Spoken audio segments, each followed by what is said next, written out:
Well, thank you for having me. Of course, it's a pleasure to be here after this morning session, seeing all this amazing work that's happening in CASA, and I'm really happy to let's say take this hour of your time to tell you a little bit about our research efforts and in general what excites me. I'm going to give you two examples of physical layer attacks in wireless networks. Right? Christoph mentioned this morning some activities in CASA as well related to this. This is a topic that I feel passionate about and have been working on for some years. I recently joked with one of my collaborators that that in heaven I might be asked, are you still working on ultra-wideband secure distance measurement? It has been 20 years, and we still have some results related to that. But I'm not going to only talk about that. I will show you also some more recent results where we leveraged physical layer attacks to attack cellular networks in a much more stealthy and efficient manner than we used to do in the past. So let me start with these over-the-air man-in-the-middle attacks in cellular networks. So far, the state-of-the-art attacks on cellular networks have leveraged typically something that was called fake base stations, right? So you set up a fake base station, you force essentially, by increasing the power, the UEs to connect, so the mobile phones typically to connect to your base station, and then you can perform all kinds of manipulations of the messages that are passing through your base station essentially to a legitimate network. And that has led to a number of investigations of how to use protocol level manipulations in order to perform denial of service attacks or localization, meaning tracking of mobile phones and other devices connected to cellular networks. Now this is something that the operators are quite aware of, and they deploy countermeasures. There are devices that are trying to detect these kind of fake base stations or IMSI catchers, if you want, that are set up by all kinds of parties. So it is known that all kinds of agencies, government, foreign agencies have been operating such base stations, IMSI catchers around in order to track people.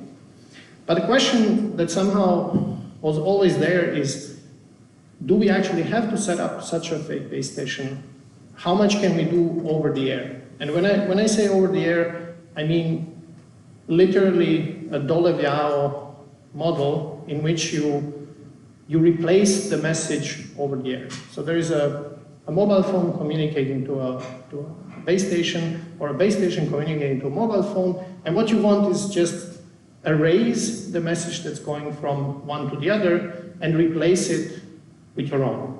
Right? So it seems rather simple, of course, in the wired internet. This is pretty obvious, right? You have some router in between, so you can always do that.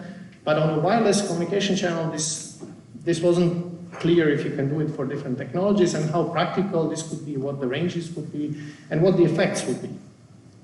And so we started investigating this, and we managed to show, and I'll show you through several examples, that these attacks are very practical and they can lead to some real world consequences. So if you don't remember anything from this talk, remember the following, right? With a single, so we can override such messages going between the base station and the UE. And by overriding, or what we say essentially overshadowing a message, a single message, we can cause a denial of service to a mobile phone that lasts more than 12 hours. Okay, so a single injected message will do a DOS on your mobile device of around 12 hours. On top of that, we can use this message overshadowing in order to enhance the tracking of mobile devices by extracting their unique identifiers, meaning IMSIs. So IMSIs are the persistent permanent identifiers of a mobile phone, right? That are essentially contained in your SIM card. Right? There are other types of identifiers that are more temporary, but this one is actually permanent, right? So we can both localize and identify mobile phones using this information. Now, the identification is sort of the hard part because, of course, localization is a problem that is hard to.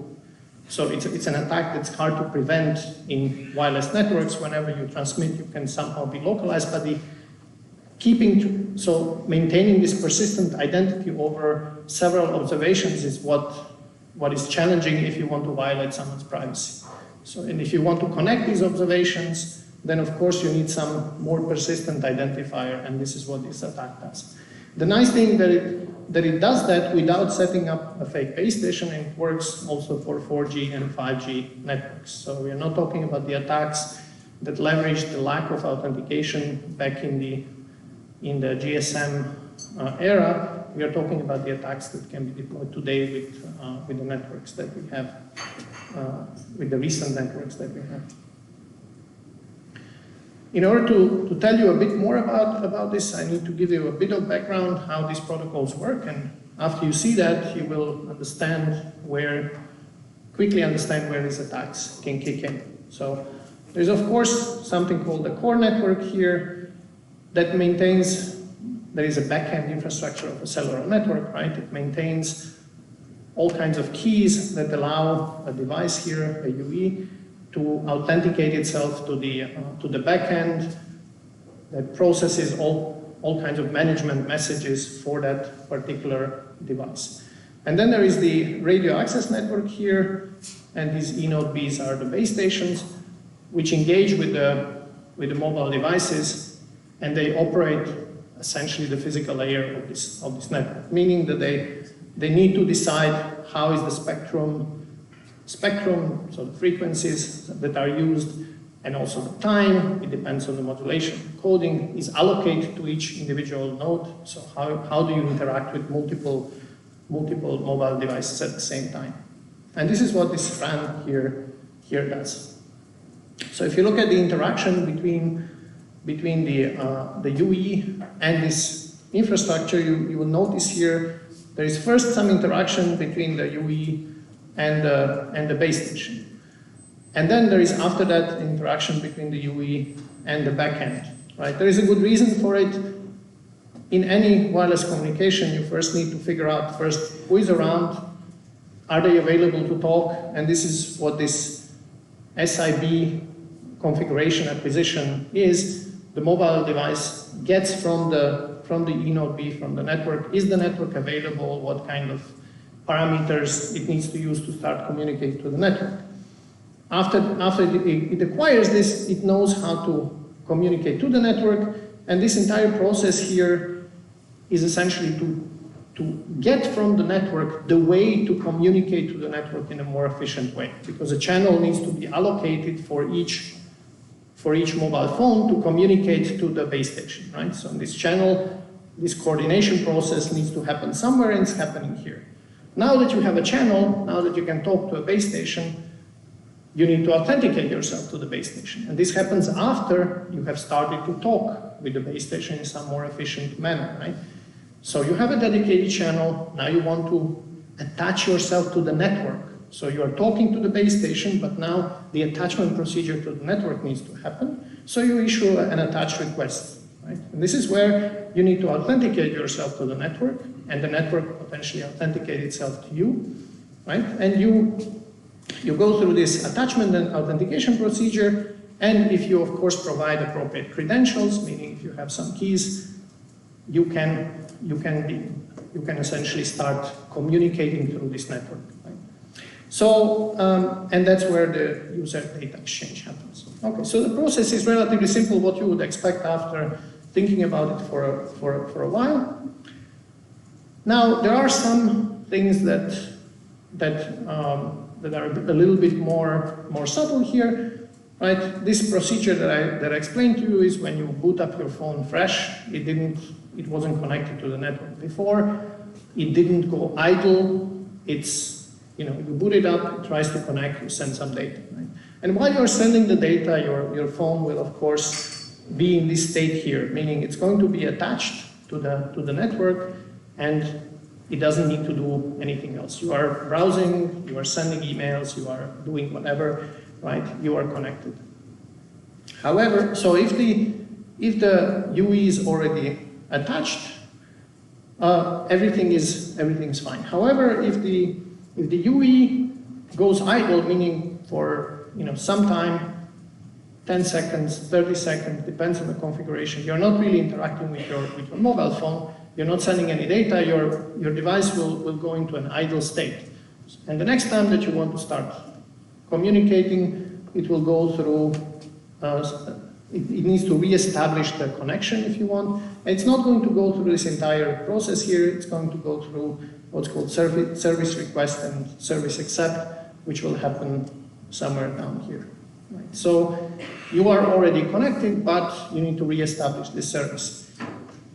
Simultaneously, there is also something called the identity request that we will cover later on, meaning that if after a certain time the network forgets who you are, it might request your identity. Right? And this might happen due to some synchronization issues or due to some failures of the messages, where the network essentially asks the mobile phone, hey, who are you, in fact, right? Your temporary identifiers are somehow off. I need to know who you really are, meaning your permanent identifier. And so all these processes here and all these procedures are encoded in the standards, and the phones in their baseband processor essentially implement this in order to fulfill this functionality across any kind of network that you're in, roaming or in your local operator's network. Srdjan, yeah. Could I ask one question? Is the authentication that uses standard cryptographic techniques, I assume? Yes. Yeah. So that this never happens between the UE and the base station, is that right? No. So yes, it does happen. So this link is protected, but it happens in a way that you authenticate yourself to the backend infrastructure, and then the backend infrastructure essentially helps the base station. You derive a shared key that you will use to protect your communication. This varies from 2G, 3G, 4G, how this is done, but essentially this, your long-term key is stored here and in your SIM, right? And then the session keys are derived with the help of these two and given to the base. But I'm even not going to talk about that, right? Of course, this is a conventional. This has been studied a lot, broken for a couple of, 2G and so on, right? The work of David Wagner back then and so on. However, what we want to explore is something that we have known about for years in other networks, right? We have been playing with this and coined the term message overshadowing, right? Which explores something that is called the capture effect. So when your radio receives a signal, right? It essentially is working really hard to try to decode the message, right? There's a lot of noise around, and it's trying to figure out, okay, what can I get out of this, right? What kind of data? There are all kinds of preambles, signal processing that is being done in order to derive the bits. But what will happen if you have two messages, right? The original signal here and another message, both are perfectly well formed in terms of their encoding, right? The modulation is right, everything is right? Except that the content is different. And these two messages roughly synchronously arrive at the radio front end of your receiver. Well, what will happen then is that your radio, and this is not only theory but also in practice, right, will decode the stronger one. So you have this capture effect where the stronger one will be decoded and the weaker one will be completely ignored. And so essentially, if I'm an adversary, within a certain synchronization window, and we are not talking about very tight synchronization, as you will see later on, with your signal as an adversary being maybe 1 to 3 dB stronger, in some of our experiments 1.8, this really varies on on the environment, but with 1.8 we get 100% results here, right? So you always overshadow successfully. Your message will be decoded. There is a lot of tolerance in these radios, to allow for this, because you do want to decode a stronger message, because the assumption is that that's what you are supposed to decode. And so this means that the attacker can modify messages between the UE and the base station, and effectively between the UE and the backend, right? Because that's what goes through the base station and back.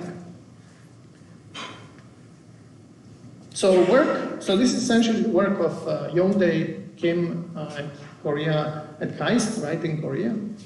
They came up with this attack called SIG-over. Now you remember that the first step in the communication between a UE and the base station is that the UE receives this configuration from the UE. So the UE wakes up and says, hey, which networks are around, receive this configuration. Now, this configuration contains a flag which says that the cell, whether the cell is allowed or not, whether the cell allowed is true or false. And if it's true, you will start engaging with this base station. If it's false, you will not. So of course, the thing that you can do is with a single message, 1.8 dB stronger, you overshadow and you get false. Now, given the state machine of your mobile phone, this mobile phone will not reconnect for about 5 to 10 minutes. So the cost for you as an adversary was an injection of one message, right, that you have to do. It's a broadcast message, so it applies to all the phones in the neighborhood. All these phones will back off for 5 to 10 minutes. Of course, you need to repeat this every 10 minutes and keep it in synchrony for every base station and for every operator that you have around. So for every base station of that network and for every operator that is in the neighborhood, in order to cause an actual DOS on that mobile phone.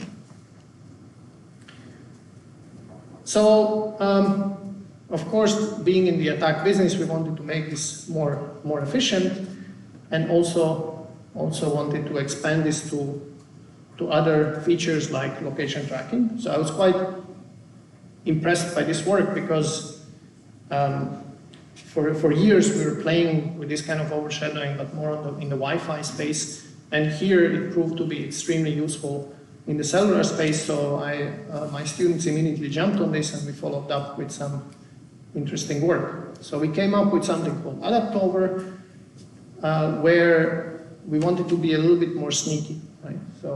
And we wanted to make these DOS attacks last longer. So what did we do? So we said, okay, there's a connection setup, so we let the initial SIB message go through. We have a connection setup, so the mobile phone knows how to talk to the base station now, right? But now wants to do the attachment and authentication. So the UE sends the attach request, and typically the network would say, hey, okay, you can attach now. And of course, we replace this with the attach reject message, which essentially causes 12 hours of a denial of service attack for that mobile phone. So in the state machine of this mobile phone, if it cannot connect if it gets an attach reject message, it will not connect for 12 hours. And not only that it will not connect to that base station, it will not connect to the network. So this network for this mobile phone is dead for the next 12 hours. Now doing this wasn't that simple in the end, right? There are a lot of nitty-gritty technical details, as you can imagine, and most of them solved by my PhD students, because what they had to do on the fly is to essentially build an uplink and downlink decoder and also then uplink and downlink overshadowing, right? They did all this in a USRP, right? So these are software-defined radios that run all this. But to give you a little bit of an idea, what they had to do, so the attacker here what it needs to do is first, in order to know how to communicate to a mobile phone, it needs to decode the essentially channel allocation for that mobile phone, meaning it needs to decode how to communicate to that mobile phone in order to pretend to be a base station. Because in this diagram here, as you can see, the UE and the base station, they essentially agree, or better say, the UE gets from the base station which frequencies at which time slots it needs to use in order to communicate to a base station. As an attacker, in order to inject into that stream, you need to decode this information first, and this requires a lot of engineering work. So, but of course, this doesn't only work on attach reject. You can also do it on authentication requests and launch what is called the authentication reject attack. So you get also more than 12 hours of denial of service. So we tested it extensively on a wide range of phones that you can see here, right? So this shows you service reject, attach reject, authentication reject. They have slightly different successes in terms of denial of service, but as you can see, most of them, if not all of them, are more than 12 hours. And in order for a user to reconnect within those 12 hours, the user needs to perform certain actions, either toggle the flight mode or restart the phone or reinsert the SIM card even in some cases. Right? And you might say, yeah, okay, but then let's change the state machines of these phones. This is easier said than done, because this is essentially, these optimizations are done because of the network, right? Of the resilience of the network, of the functioning of the network. They want certain backups to be implemented for operational reasons. And changing this would, of course, mean changing the standard and changing the baseband in each of these phones. So from the scalability point of view, and also from the functional point of view of these networks, one needs to investigate whether this could be done differently. And this is not clear enough. Of course, this is a university setup. As you can see here, you know, the UE, the base station, and the attacker all look alike because they're all some small devices, right? Of course, we wanted to go further, so we tested this in real networks. I will show that later. We had some great collaborations with our local network operator. Yeah, but you can actually do more, and this is where I want to sort of excite your imagination a little bit, right? So one can go further in terms of these attacks. Once that you have this message overshadowing in your hands, you can be more creative.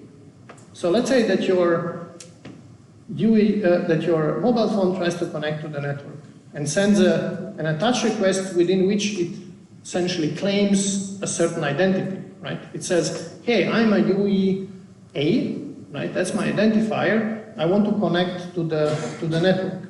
Well, the attacker can essentially overshadow this message and replace A with B, some other identifier.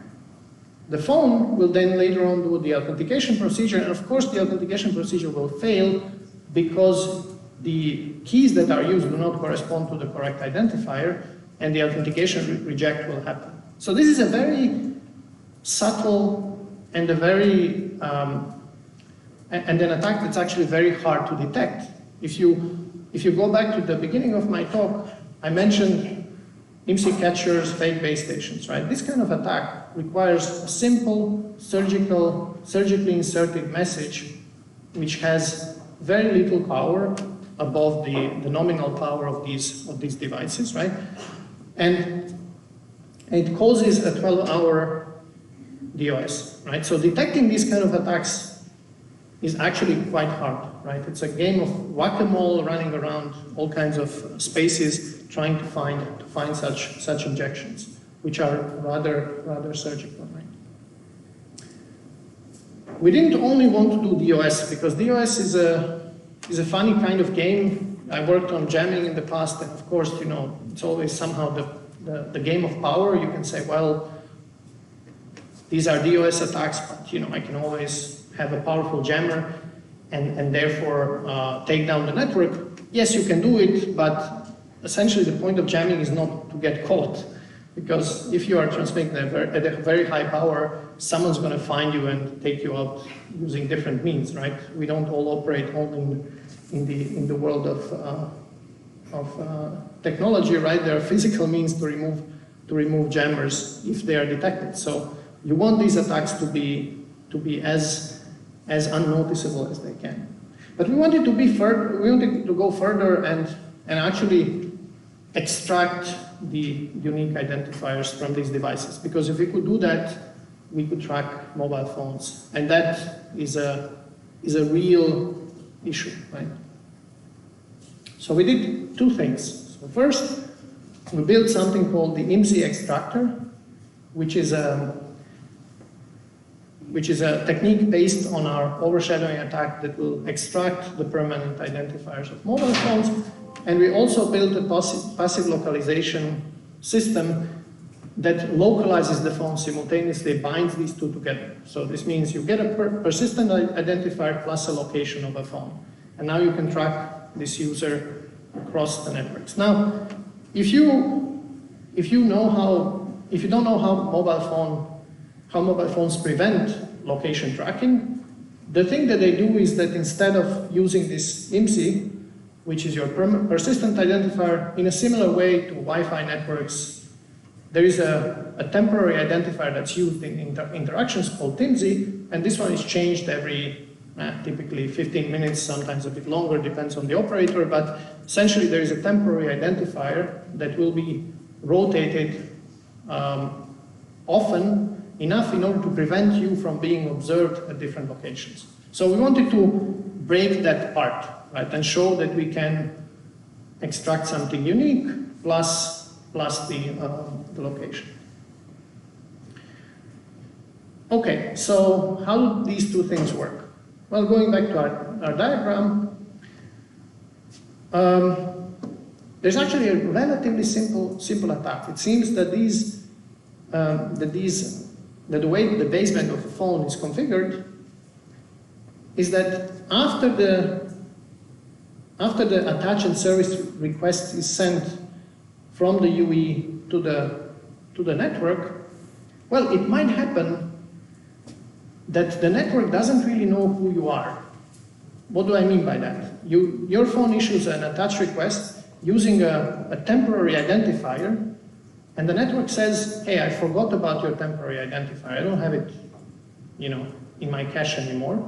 So in order to derive a new temporary identifier, I need you to send me your persistent identifier. And then we'll create a new temporary identifier and we'll move on, right? So of course, and guess what? In 4G, unlike in 5G now, the network can essentially ask for it and it will be sent in clear text. So we asked for it, and it was sent in clear text, and we were able to get all these items. Sure, looks kind of dumb, right? In 5G now, these identity responses are encrypted with the public key of the network, so you can't get to them. But this was super easy, right? By the way, don't worry, we found attacks on 5G, so that's coming as well. Not in this talk, but in a couple of months. But there are actually even more subtle ways to do this. So let's say that the UE is, let me show this. So the UE says, okay, I want to attach, and the attacker can replace the attach request with an incorrect IMSI. So you don't have to. So the message that the UE sends to the MME, if it's overshadowed by the attacker with an incorrect IMSI, so the one from the UE to the MME contains a correct IMSI, you overshadow it with an incorrect IMSI, which will trigger the MME to request the identity, and then you can again just record it, right? So you can do this on the uplink and downlink. There are some pros and cons doing things on the uplink and the downlink, right? In terms of the power and the range, because clearly, if your attacker is operating as a base station and wants to reach a mobile phone, that's a different power that you're using then from a mobile phone to the base station, right? So there are some pros and cons in these attacks if you want to do them on the uplink or the downlink. So of course this clearly worked. And did it work in practice? Yes, it did on all these devices, right? Identification service request, identification attach request.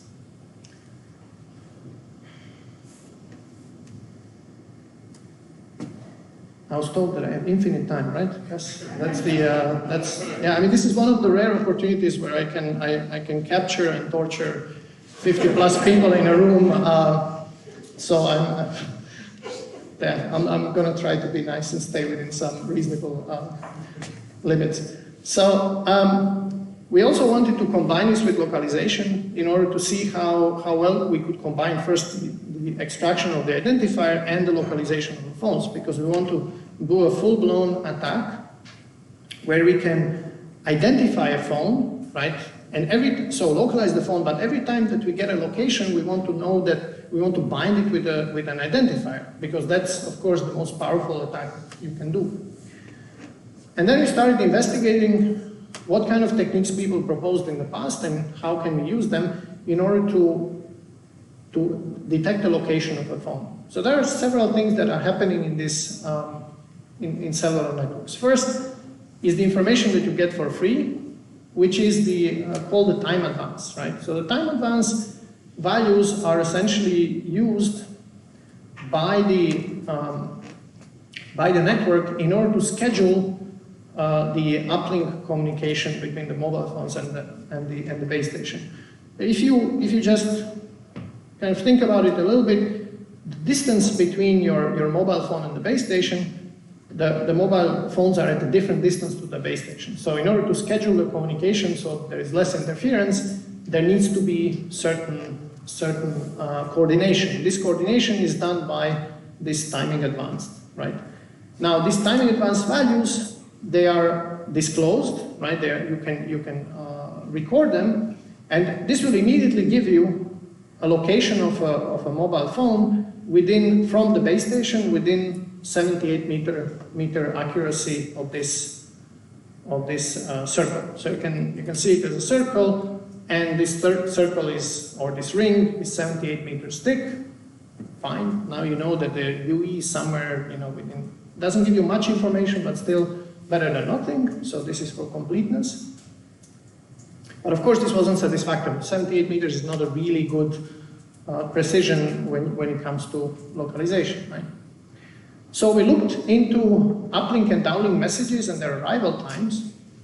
And I don't want to get into this, explaining every detail of this, but as you can imagine, what we have done, we have put here our attacker. Our attacker knows its distance to the base station, and we started observing the messages that are being exchanged between the base station and the mobile phone, and recording their respective differences of the arrival times of these messages at our attacker, right? And some of this information is known, you know how certain things propagate, you know how much time certain processing takes, and so on. And when you put it all together, what you get is essentially this ellipse here. And if you take two of your devices here, right, so now you suddenly have an intersection between this ring and this ellipse here. If you take a second attacker device, what you will get is you will get two of these, and you will be able to localize this UE within 6 meters accuracy, 6 meter accuracy. So what you're getting is a location of a device 6 meter with a 6 meter accuracy, and just keep in mind we are here not using any kind of maps or other things that we could use to enhance, because you're probably not hanging up in the air or on top of some skyscraper, right, or in between them, right? You're most likely on some street and so on. So this can, of course, be further improved. But we got a pretty reasonable idea, and we get an identifier with this, which means that we can now form a trace of where you're moving, and now one can use all kinds of sophisticated techniques to increase the accuracy, because if you seem to be moving at a certain speed in a certain direction, and your movement happens to align with a road, then maybe your you're most probably on the road in a car, right? So there is a lot of inference that you can do that is not that difficult, right? After you obtain such observations.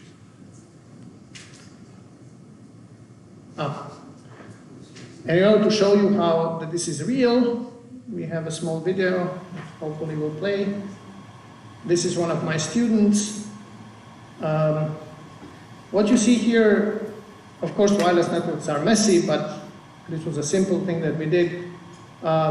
So these blue lines are immediate values. This red line is some sort of an aggregated average of these values. And as you can see him moving back there and towards the one of our devices, you can see the distance is increasing and decreasing.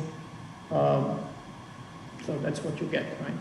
Of course, this is in our office, there is a bit of noise. It is line of sight in this case, just to demonstrate this here, but you can, the video usually is quite convincing, right?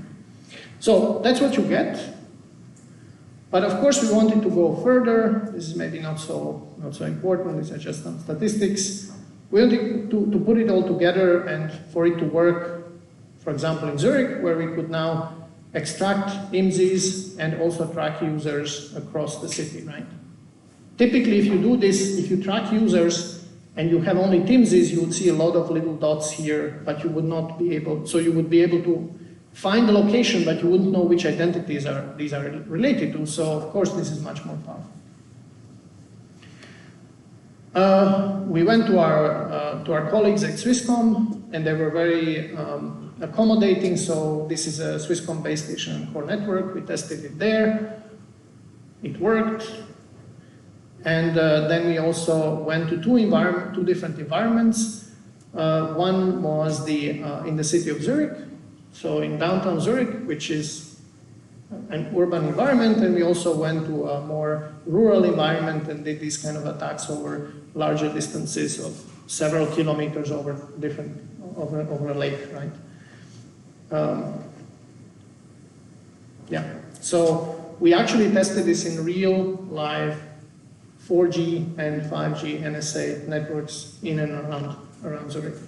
Of course, with the permission of a local operator. Be careful when you do these kind of attacks. There are some legal requirements to be followed, right? So you don't want to use the spectrums that you haven't licensed, right? So, and these are all licensed spectrums here. So,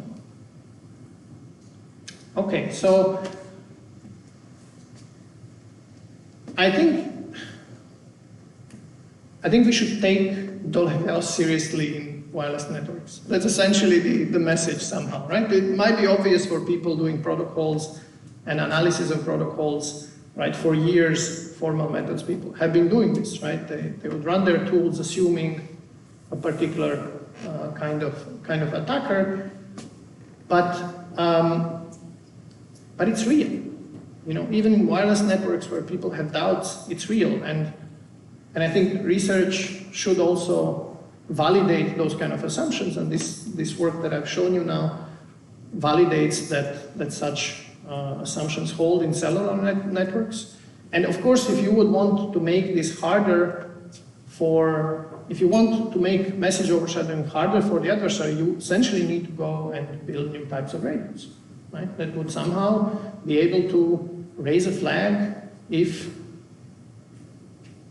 they somehow conclude that there might be a competing message on the channel, and then maybe you have a chance of defending against these attacks at the level of the device, which might be a way to go if you cannot do it on the protocol level, right?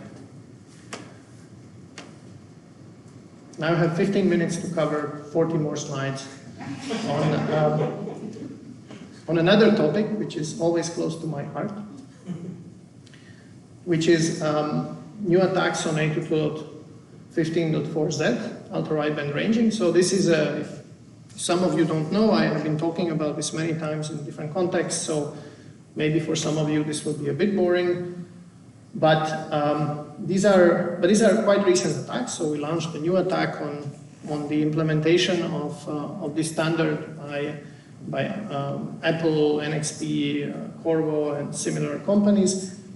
What this standard does essentially specifies secure distance measurement between two devices that trust each other,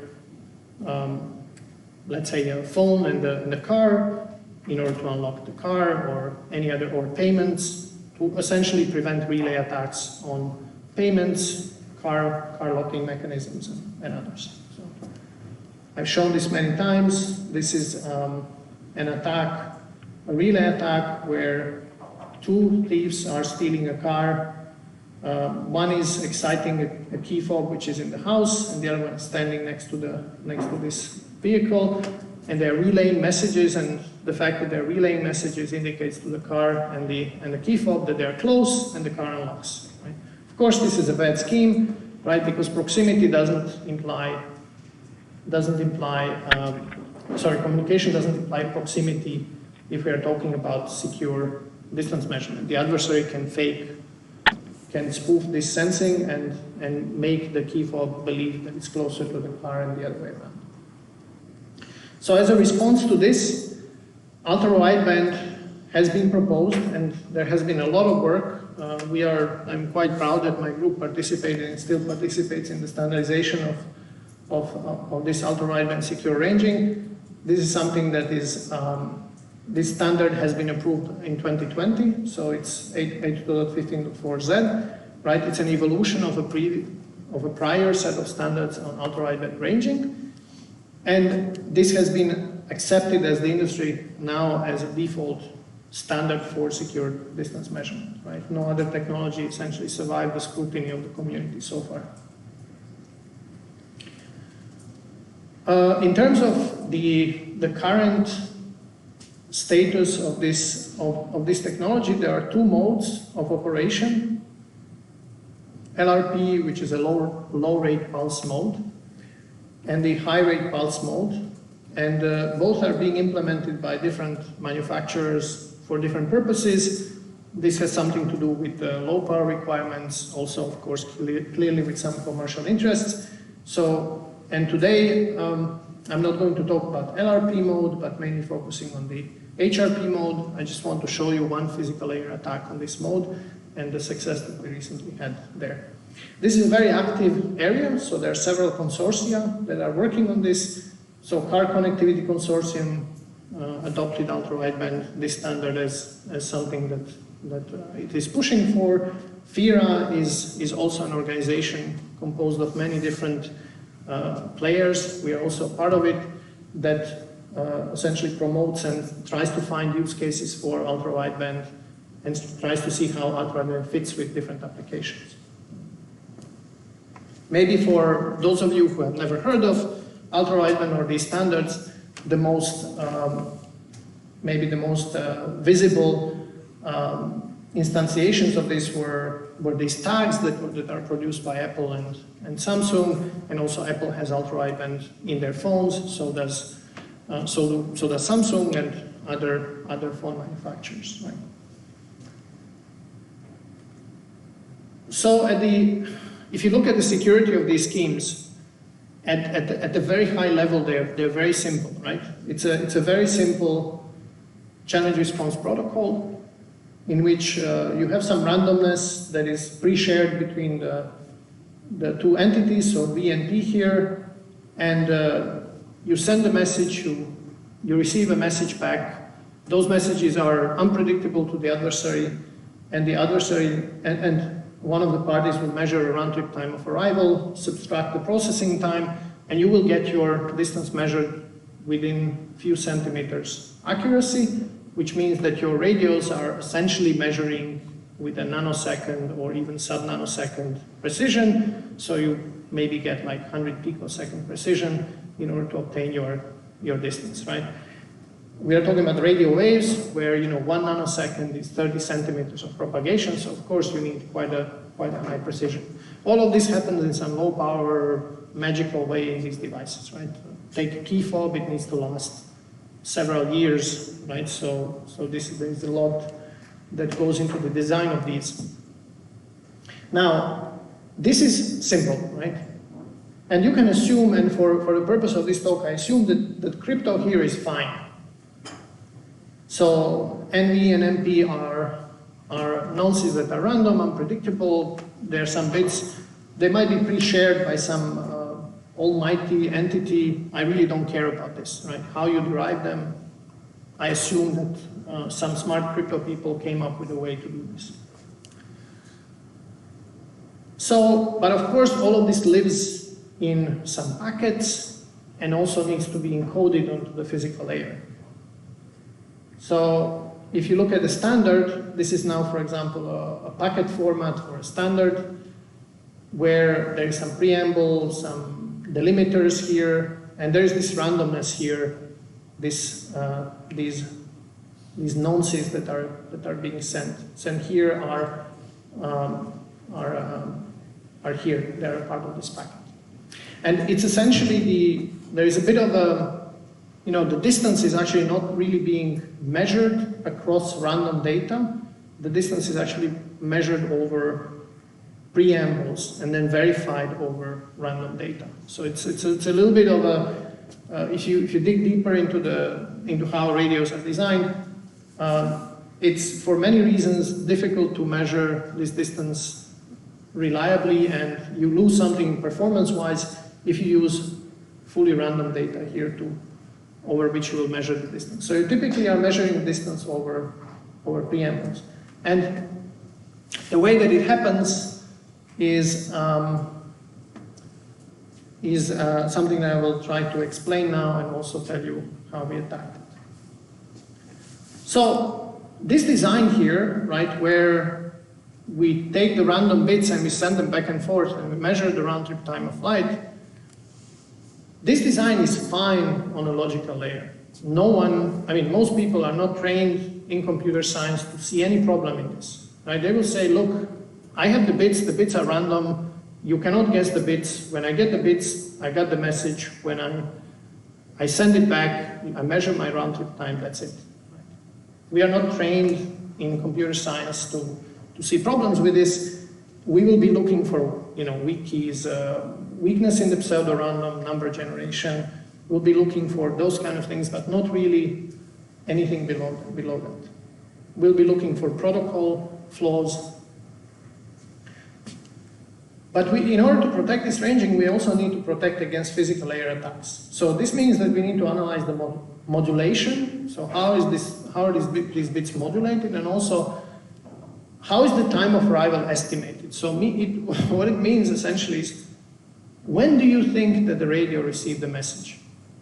Or when should the radio decide that it received the message? So you have a local device that receives some stuff, and it needs to know when did it receive the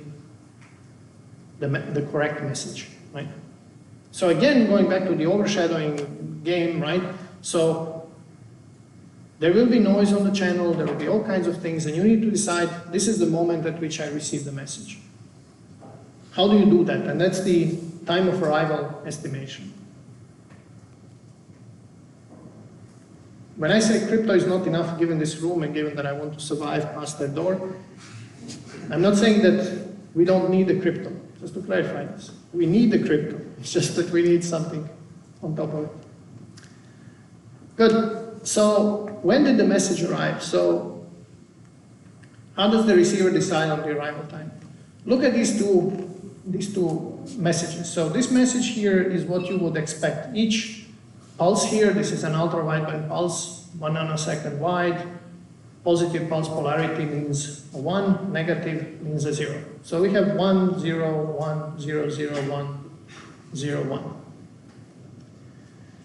Let's say that the adversary injects the following message. 1, but a little bit stronger. Pulse, right? Nothing, nothing, nothing. 0, a little bit stronger. Nothing, nothing. 1, a little bit stronger. So the adversary gets 3 bits, but with a higher power.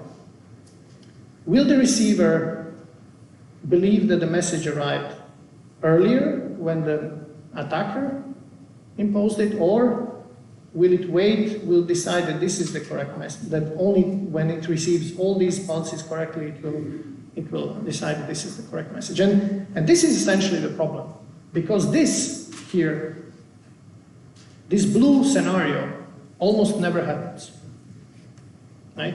It doesn't happen because when you're building your payment system or your car or your passive keyless entry and start system, your key fob is sitting in your pocket and your car needs to unlock while it's raining and you're here in Germany, right? In a garage where there's all kinds of side effects. So in order for your car to open, because you will be very angry if it doesn't, right? Maybe you're holding a kid in one hand, you know, you have bags in the other hand, it's raining, you're really upset, and now you put your hand somehow onto the car and it doesn't open. Because the channel is weird and whatever, right? Well, you want it to open, so your car will open if this happens, if this red scenario happens. And that's the game that we need to win. So the question is, how do you make this robust, you know? And how do you even quantify how many bits of security do you have there? And to make things even worse, the standard that is currently being used by Apple and XP and so on operates in such a way that even these individual pulses here that you see are not really strong enough to be individually decoded. So you need some sort of a spreading scheme in order to recognize the information in this sequence. And what they do at the receiver is some form of autocorrelation in order to figure out what's on the channel. And of course, I could give a whole talk about this, right? There is a theoretical concept that we worked on called message time of arrival codes, which essentially is physical layer modulation schemes that allow the receiver to detect these kind of attacks under real-life constraints, channel conditions, latency. So what we need essentially is an encoding of a message under these kind of adverse channel conditions that protects the message arrival time, meaning allows the receiver to detect a message time of arrival securely. You can see it similarly to message authentication codes. You can verify the integrity of the message. Here you can verify the time of arrival of the message. You need a particular encoder. And we give some examples how this could be done securely. Okay, I don't have much time to tell you more about this, so instead I'm going to show you one attack, because that's what everyone likes always. So we analyzed the HRP mode of recently and its implementation, and we came up with an attack that I'm going to show. And this was a nice collaboration with Matthias Hollig's group and Jiska in that group last year, right? So we called it GoSpeak because it's a practical distance reduction on HRP ultra-wideband ranging. So what did we do? So we took, and you will understand the attack. You don't have to understand the details of how this works. But you remember this is the message that is being sent, the ranging message being sent between the car and the key fob, or between the phone and the tag. What did we do? We injected a preamble. So this is our attacker's signal, right? We injected a preamble that is synchronized with the preamble of the original message. So we synchronized with the transmission of the legitimate message. We synchronized the delimiter. You can ignore it, right? So these are at low power, so essentially what the receiver decoded most likely was the preamble and the SFD of the original message, of the legitimate message. But then we played with injecting random, really random STS. STS is this sequence that's supposed to be random, right? That the receiver needs to then decode and verify and say, hey, this is coming from a legitimate sender. This is when the time of arrival should be registered. So we were injecting random STSs, different from legitimate random sequences. So it's literally like injecting more randomness into this message, right? We have no idea how they combine. You know, this is completely unknown to us, right? At the receiver, we have one message which contains correct bits, and the other one which is completely random that we injected that combined at the receiver. We had a lot of intuition, but I cannot tell you how it happens in these chips because they were manufactured and built by someone else. So when I say in sync, we are talking about microsecond synchronization. So this is not too ambitious. But we varied the power of the preamble SSD and SDS in certain ways. We knew no keys between the victims, and we used a very inexpensive commercial off-the-shelf devices and attack device. And what did we achieve? What you can see here is on the left is the actual distance between a phone. So this is an iPhone and an NXP chip. So these two are running their secure distance measurement protocol, and they're measuring 8 meters. And we have our attacker here, which is another chip. We turned the chip on, our attacker on, and the distance that they measured went down to 0 meters, even if they didn't move. So our attack worked in reducing the measured distance. And this could be a payment scenario, this could be a car unlocking scenario, it doesn't matter, right? And of course, we did the same between the two phones here, where we reduced this distance to less than 2 meters from 10 meters. So this shows you that this time of arrival estimation mechanism at these ultra-wideband chips is not very robust, right? Because very simple testing that we have done, right? Very simple, essentially, pen testing that we have done here resulted in a distance reduction. And these are claimed secure systems, right? Apparently, they implement this standard. So, and by doing that, we essentially have shown a fundamental issue with the ultra-wideband HRP standard, which we have been advocating for years, that HRP, which uses autocorrelation for time of arrival estimation, is fundamentally flawed. We have seen no proof of. So if you go ahead and ask, I don't know, Apple, NXP, Qorvo here, so they transmit 4,000 random pulses. And they say, well, our system is secure because we have 4,000 random pulses that are being transmitted. If you ask them how many bits of security do you have out of 4,000 random pulses, they can't tell you. So you have something that has 4,000 random bits, but since these are pulses, since there is a channel, since you need to aggregate at the other side, and essentially use some autocorrelation to detect if you receive the correct sequence, so you're not decoding bit by bit, right? Pulse by pulse. No one knows, right? We haven't been able to find a way to secure it yet, so that's a challenge, right? We did talk to NXP. They did change their wording a bit for one of their systems from secure to reliable. I really don't know what that means, but maybe over a beer we can talk about it more. So, sorry for going over time, but message time of arrival is not only a problem in ultra-wideband. It's the same problem in GNSS, so in GPS, and in many other types of systems, right? Where we are trying to somehow protect not the content of the message, but the time of arrival of the message at a particular device. And I think this is really something that we need more work on.